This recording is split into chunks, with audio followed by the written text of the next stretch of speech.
Oke ya, selamat datang di Rumah Kopi Institute. Oke, kali ini kita akan membuat kesimpulannya ya. Yang pertama adalah kita membuat produk. Oke, yang pertama kita buat produk dulu. Jadi kita tidak urut sesuai menu yang ada di sini.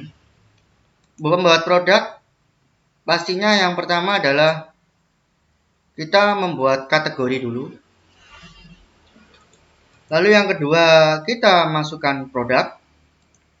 Dan yang ketiga, kita membuat bahan.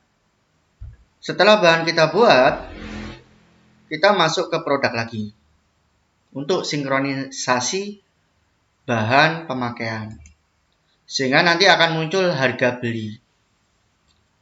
Oke, itu kesimpulan pertama, yaitu produknya dulu. Kesimpulan yang kedua adalah keuangan. Nah, keuangan di sini kita harus paham ilmu arus kas. Jadi yang pertama kita masukkan kita pertama adalah buat jenis kas. Kita buat jenis kas itu yang mana ya? Oke, uang. Nah, kita buat jenis kas. Data rekening ini yang pasti ada kas bank, ada kas tunai. Kas bank ini biasanya kita sebut dengan kas besar. Sedangkan kas tunai ini biasanya kita sebut dengan kas kecil. Lalu masih ada lagi satu, yaitu kas kasir. Memang nggak kelihatan di sini, karena kas kasir itu ada di aplikasi.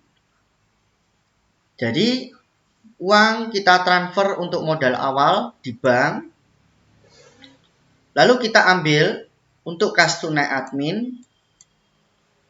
Nah, lalu ada lagi kas kasir. Kas kasir itu isendentil namanya. Jadi dia misalkan dia mau beli es batu atau mau beli gas LPG atau pembayaran supplier langsung ya dengan memakai uang pendapatan, bukan pakai uang modal ya. Nah, itu pakai kas kasir. Tidak ada di sini memang, adanya di aplikasi. Makanya saya bingung dari awal. Oke. Lalu selanjutnya kita bisa juga melihat dari kas masuk. Nah, kas masuk ini adalah kas modal ya, uang masuk ke bank. Mulai dari modal awal sampai modal admin atau modal tunai admin sampai setor tunai. Nah, ini masuk ke kas besar. Kas masuk ya, kas masuk. Jadi kas masuk ini masuknya kemana jenisnya ini? Apa masuk ke kas bank, apa kas tunai admin? Ya, seperti itu. Kas masuk ya, masuk 500.000, lalu masuk lagi 300.000 tapi ke kas admin, dan masuk lagi ke admin 140. Tergantung storannya, apakah dia store tunai apa store ke bank. Kalau store tunai ya masuk ke kas tunai. Lalu ada namanya kas keluar. Ini kesimpulan ya. Kas keluar ini, jadi kita harus ngisi dulu. Kas keluar ini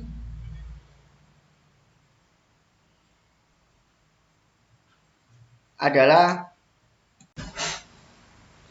lalu untuk kas keluar itu kita juga ada kas perangkat, kasir perangkat sama bank ya.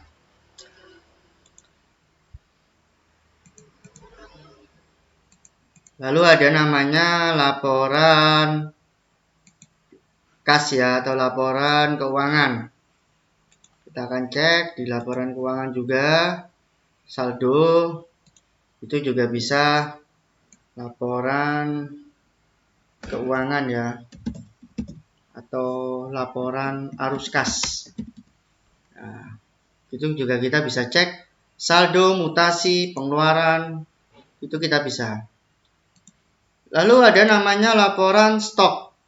Ya, jadi kalau tadi laporan keuangan itu ada ini ya, laporan keuangan itu ada 3 kolom ini, kas, data rekening, uang masuk dan uang keluar. Lalu ada laporan keuangan sendiri. Lalu untuk laporan stok itu pertama adalah kita buat stok opening manual seperti ini ya, stok opening manual, sisa stok ya, sisa stok. Nah, lalu setelah itu pembelian. Nah, kita bisa buat pembelian. Sorry, maaf, stok masuk dulu ya.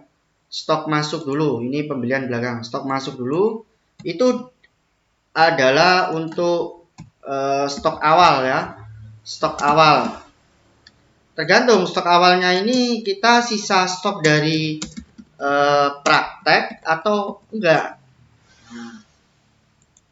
Setelah itu kita pembelian. Nah, kita pembelian. Kita masukkan pembelian. Nah, terus stok ini ya pembelian. Nah, jadi stok masuk itu adalah stok awal atau sisa stok dari praktikum ataupun stok opname ya. Lalu setelah itu kita pembelian. Jangan lupa masukkan supplier ya. Dia supplier ini kemana? Terus setelah itu stok keluar ya. Kalau ada barang buang atau barang rusak itu kita ke stok keluar. Kita nggak ada barang rusak. Lalu setelah itu koreksi stok. Nah, koreksi stok itu ada di sini ya.